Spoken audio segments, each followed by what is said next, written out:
Assalamualaikum warahmatullahi wabarakatuh. Perkenalkan, nama saya Fadia Putri Sabrina dari kelas SF221B dengan NIM 332198222081. Pada kesempatan kali ini, saya akan membahas beberapa soal yang berkaitan dengan kinetika reaksi dan kurva standar. Kinetika. Kinetika sendiri dapat kita temukan dalam berbagai bidang. Yang pertama itu pada bidang fisika, kita dapat temukan pada gerak benda dan gerak partikel. Pada bidang kimia, dapat ditemukan di kinetika kimia. Dan pada bidang farmasi sendiri, kita dapat temukan di laju reaksi pada obat. Nah, untuk bidang farmasi sendiri atau farmakologi dibagi lagi menjadi dua. Yang pertama ada farmakodinamika yang mempelajari efek obat dalam tubuh, dan ada farmakokinetika yang mempelajari pengaruh tubuh terhadap obat. Nah, membahas tentang kinetika kimia ini adalah ilmu yang mempelajari laju reaksi secara kuantitatif. Laju reaksi kimia adalah perubahan konsentrasi reaksi dalam satu satuan waktu. Nah, laju reaksi sendiri dapat dinyatakan sebagai dua hal. Yang pertama adalah laju berkurangnya konsentrasi suatu reaksi, dan yang kedua adalah laju bertambahnya konsentrasi suatu produk per satuan waktu. Kita langsung masuk aja ke soalnya. Perhatikan data berikut ini, diberikan dua tabel. Yang pertama ini ada data waktu dalam satuan menit, dan yang kedua ada data konsentrasi dalam satuan miligram per mili. Di mana dalam waktu 10 menit didapatkan konsentrasi sebesar 94 mg per mili, sampai pada tabel paling bawah. Dan berdasarkan data ini, kita disuruh mencari 5 hal. Yang pertama ada order reaksi, yang kedua tetapan laju reaksi, yang ketiga waktu paruh, yang keempat persamaan reaksi, dan yang kelima kurva reaksi. Nah, untuk mencari kelima hal tersebut, kita perlu mengetahui persamaan regresi linear. Nah, kita bisa dapatkan itu dengan Microsoft Excel. Langkah pertama yang kita lakukan adalah kita memasukkan data yang sudah disediakan, seperti tadi di PowerPoint, ada data waktu dan konsentrasi, kita masukkan semuanya. Di sini kita pertama mencari ordinal dulu, kita hanya butuh waktu dan konsentrasi. Nah, kita bisa blok di bagian tabel, lalu kita klik Insert, kita klik Recommended Charts, terus kita pilih Scatter, klik OK. Nah, di sini sudah terlihat kurvanya. Nah, lalu untuk mencari persamaan regresi linearnya, kita bisa klik tanda biru ini, kita klik kanan, terus End Trend Line. Nah, pastikan trendline option-nya sudah berbentuk linear, dan jangan lupa klik bagian Display Equation on Chart dan Display Export Value on Chart. Ya, kalau sudah kita bisa close aja, dan ini bisa kita pindahkan supaya terlihat lebih jelas, dan kita besarkan ukurannya. Nah, jadi pada ordinal ini kita dapatkan persamaan regresi linearnya Y sama dengan min 0,7743X ditambah 101,7 dan R kuadratnya adalah 0,9997.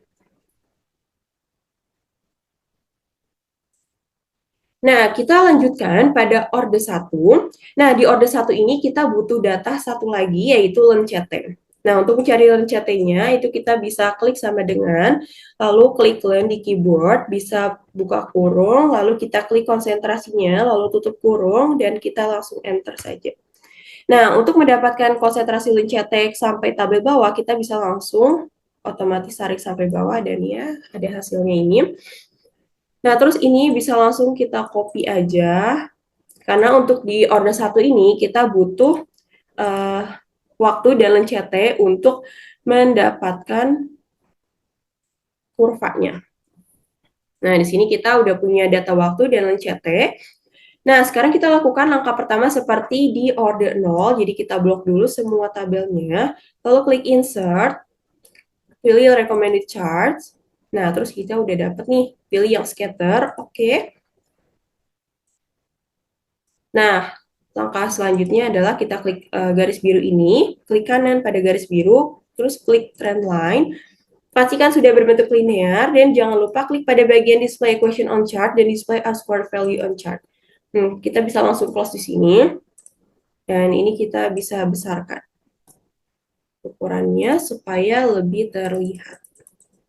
Nah, pada order 1 ini kita dapatkan Y sama dengan min 0,0282X ditambah 5,2485. Sedangkan R kuadratnya kita dapatkan 0,8528. Nah, di sini kita sudah dapatkan persamaan regresi linearnya. Yang pertama adalah pada orde 1, kita dapatkan Y sama dengan min 0,7743X ditambah 101,7 dan R kuadratnya adalah 0,9997. Di mana Y ini merupakan absorbansi, atau negatif ini merupakan grafik penurunan. Jadi, tanda ini tidak digunakan dalam operasi perhitungan, melainkan hanya digunakan sebagai tanda bahwa grafik yang akan muncul adalah grafik penurunan. Dan ini merupakan nilai konsentrasi, dan 101,7 ini adalah konstanta karena ini tidak memiliki variabel. Dan ini adalah grafik yang sudah kita kerjakan tadi di Excel dan dipindahkan ke PowerPoint. Nah, selanjutnya pada orde 1, kalau tadi di orde 0 kita hanya membutuhkan kontimen waktu dan konsentrasi, sedangkan pada orde 1 kita juga membutuhkan ln CT. Dan didapatkan Y sama dengan min 0,0282X ditambah 5,2485, dan R kuadratnya sama dengan 0,8528. Y ini merupakan absorbansi, negatif ini atau min ini merupakan grafik penurunan. Jadi sekali lagi ini tidak digunakan dalam operasi perhitungan, hanya saja menunjukkan bahwa grafik yang akan kita dapatkan adalah grafik turun. Dan 0,0282 ini merupakan konsentrasi, dan 5,2485 ini adalah konstanta karena ini tidak memiliki variabel. R kuadratnya adalah 0,8528. Dan ini adalah grafik atau kurva yang kita dapatkan dari Excel sebelumnya. Nah, untuk menjawab soal-soal yang tadi, kita yang pertama adalah menentukan orde reaksi. Di sini ada orde 0 dan orde 1. Orde 0 kita dapatkan dengan menggunakan data T dan data CT, sedangkan orde 1 kita dapatkan menggunakan data T dengan ln CT. Orde 0 ini nilai A-nya adalah 101,7, nilai B-nya adalah 0,7743, nilai R-nya adalah 0,9997, di mana nilai A ini merupakan konstanta yang tidak memiliki variabel, nilai B ini adalah yang memiliki variabel X atau konsentrasinya, dan R ini tetap R ya. Dan pada orde 1 nilai A-nya adalah 5,2485, pada nilai B sama dengan 0,0282 dan nilai R-nya adalah 0,8528. Nah, untuk menentukan orde reaksi, kita lihat nilai R yang paling mendekati angka 1. Nah, di sini yang mendekati angka 1 adalah 0,9997, di mana ini merupakan milik orde 0. Jadi, soal yang kita gunakan ini merupakan orde 0. Nah, karena sudah ditentukan ordenya orde 0, maka orde satunya kita abaikan saja dan kita akan menggunakan orde 0 sampai langkah terakhir. Nah, di sini tetapan laju reaksi itu atau K sama dengan nilai B. Nah, di sini A-nya itu 101,7, B-nya 0,7743, dan nilai R-nya 0,9997. Jadi, tetapan laju reaksi atau nilai K sama dengan B sama dengan 0,7743. Nah, untuk mencari waktu paruh ini dilambangkan dengan T setengah sama dengan C0 per 2K. Nah, karena C0 belum diketahui dari tabel, maka dapat dicari dengan memilih data waktu dan konsentrasi dari tabel paling atas. Nah, ini tabel yang awal. Nah, kita bisa mencari C0 ini dari konsentrasi yang paling atas, di sini waktu yang paling atas, dan konsentrasi yang paling atas, 10 dan 94. Nah, untuk perhitungan C0, kita rumuskan dengan CT sama dengan C0 min KT, CT-nya 94, sama dengan C0 min 0,7743, dari K yang slide sebelumnya, dikali T-nya 10. 94 sama dengan C0 min 7,743, dan ini kita pindah ruas, C0 sama dengan 94 ditambah 7,743, dan didapatkan C0-nya adalah 101,743 mg per mili. Nah, baru setelah kita mengetahui C0-nya, kita bisa menentukan waktu paruhnya. T setengah sama dengan C0 per 2K. T setengah sama dengan C0-nya udah dapat 101,743 per 2 dikali K-nya 0,7743. Dan kita dapatkan waktu paruhnya sebesar 65,699 menit. Nah, yang keempat atau yang D, yaitu persamaan reaksi.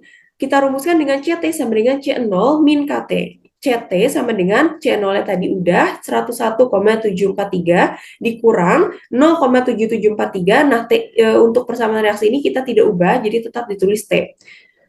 Nah, untuk sketsa grafik, karena soal ini merupakan orde 0, maka sketsa grafik yang kita gunakan adalah sketsa grafik orde 0.